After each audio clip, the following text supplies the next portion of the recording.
இந்த தமிழக புதிதாக பதவியேற்ற தாவேகா வந்து அதாவது இப்போ பப்ளிக்கு இடைஞ்சலாக உள்ள ஒயின் ஷாப்பு பார்களை பூரா எடுத்தோம்னு சொல்லி ஒரு கண் துடைப்பாக இப்போ புது ரோட்டில் வந்து இங்கே ஒரு பார் இயங்குது. பார்த்தீங்கன்னா கடையை பூட்டிடுவானோ என்னமோன்னு சொல்லிட்டு 60 அடி ரோடு 20 அடியாக மாறிடுச்சு. எவன் குடிச்சு போட்டு பஸ்ஸில் விட போகிறான், என்ன வெட்டு குத்து விட போகிறாங்கிறது தெரியலை. பயங்கரமான ரஷ்ஷு.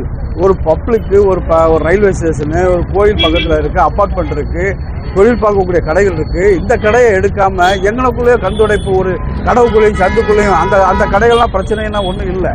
இந்த கடைகளை பார்த்தோன்னா போலீஸ் பாதுகாப்போட எத்தனை நாளைக்கு போலீஸ் பாதுகாப்பு இருக்கும்? முன்னாடி ட்ரங்க் அண்ட் டிரைவிங்னு சொல்லி பிடிச்சாங்க, மக்கள் மத்தியில் ஒரு பய உணர்வு இருந்துச்சு. இப்போ அதுவும் இல்லை.